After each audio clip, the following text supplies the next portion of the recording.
ኦሪት ዘኍልቍ ምዕራፍ 24 ተራ ቁጥር 1 በለዓምም እግዚአብሔር እስራኤልን ይባርክ ዘንድ እንደሚወድ ባየ ጊዜ አስቀድሞ ያደርግ የነበረውን አስማት ይሻ ዘንድ አልሄደም፣ አላሰበም ሲል ነው። ነገር ግን ወደ ምድረ በዳ ፊቱን አቀና።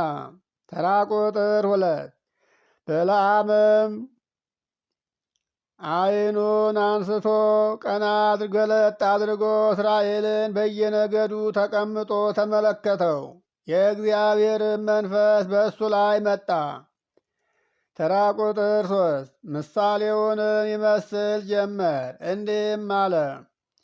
የቢዖር ልጅ በለዓም እንዲህ ይላል፣ ዓይኖቹ የተከፈቱለት ሰው እንዲህ ይላል። ተራ ቁጥር 4 የእግዚአብሔርን ቃል የሚሰማ ሁሉን የሚችል የአምላክን ራእይ የሚያይ አለ።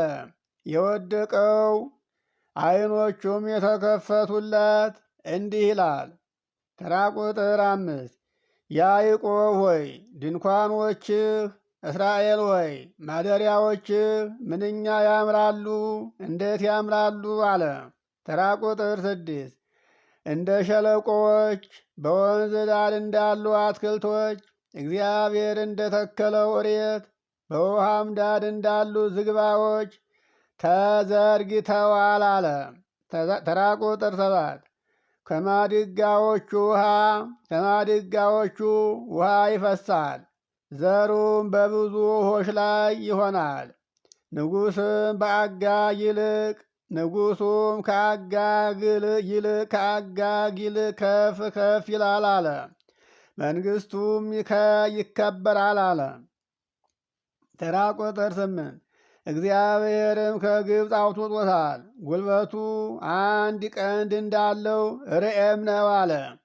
ጠላቶቹን አሕዛብን ይበላል፣ አጥንቶቻቸውንም ይሰባብራል አለ። በፍላጻዎቹም ይወጋቸዋል አለ። ተራ ቁጥር 9 እንደ አንበሳ አርፎ ተኝቷል፣ እንደ እንስቲቱም አንበሳ ተጋድሟል። ማን ያስነሳዋል?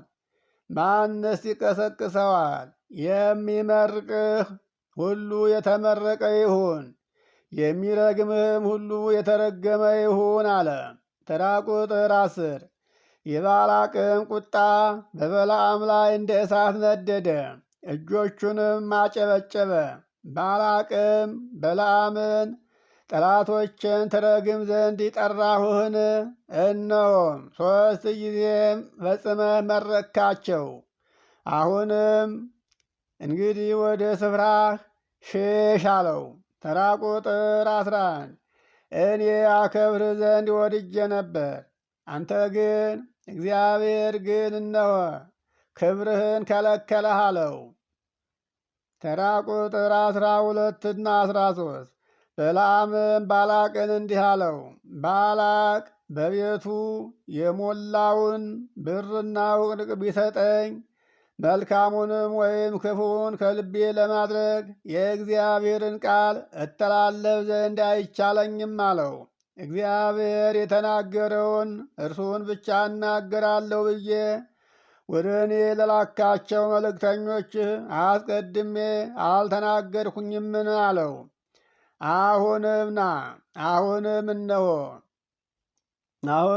እነሆ ወደ ሕዝቤ እሄዳለሁ አለ። ተራ ቁጥር 14 ና፣ ይህ ሕዝብ በኋለኛው ዘመን በሕዝብህ ላይ የሚያደርገውን እነግርሃለሁ አለ። ተራ ቁጥር 15 ምሳሌውንም ይመስል ጀመር፣ እንዲህም አለ። የቢዖር ልጅ በለዓም እንዲህ ይላል፣ ዓይኖቹ የተከፈቱለት ሰው እንዲህ ይላል። ተራ ቁጥር 16 የእግዚአብሔርን ቃል የሚሰማ የልዑሉንም እውቀት የሚያውቅ ሁሉን የሚችል የአምላክን ራእይ የሚያይ የወደቀው ዓይኖቹም የተከፈቱለት እንዲህ ይላል። ተራ ቁጥር 17 አየዋለሁ ግን አሁን አይደለም፣ እመለከተዋለሁ ግን በቅርብ ጊዜ አይደለም አለ። ከያዕቆብ ኮከብ ይወጣል፣ ከእስራኤል በትር ይነሳል። የሞዓብንም ማዕዘኖች ይመታል፣ የሴትንም ልጆች ያጠፋል አለ። ተራ ቁጥር 18 ኤዶምያስም ርስቱ ይሆናል፣ ጠላቱ ሴይር ደግሞ ርስቱ ይሆናል፣ እስራኤልም በኃይል ያደርጋል አለ። ተራ ቁጥር 19 ከያዕቆብም የሚወጣ ገዥ ይሆናል፣ ከከተማውም የቀሩትን ያጠፋል አለ። ተራ ቁጥር 20 አማሌቅንም አይቶ ምሳሌውን ይመስል ጀመር፣ እንዲህም አለ። አማሌቅ የአሕዛብ አለቃ ነበረ፣ ፍጻሜው ግን ወደ ጥፋት ይመጣል አለ። ተራ ቁጥር 21 ቄናውያንንም አይቶ ምሳሌውን ይመስል ጀመር፣ እንዲህም አለ። ማደሪያ የጸና ነው አለ፣ ጎጆህም በአምባ ላይ ተሰርቷል አለ። ተራ ቁጥር 22 ነገር ግን አሦር እስከሚማርክህ ድረስ ቄናዊው ለጥፋት ይሆናል አለ። ተራ ቁጥር 23 ምሳሌውን ይመስል ጀመር፣ እንዲህም አለ። እግዚአብሔር ይህን ሲያደርግ አወይ ማን በሕይወት ይኖራል አለ።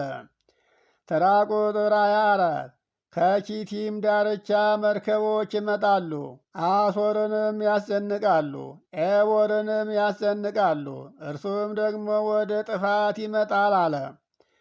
ተራ ቁጥር 25 በለዓምም ተነሳ፣ ተመልሶም ወደ ስፍራ ወደ ሀገሩ ሄደ። ባላቅም ደግሞ መንገዱን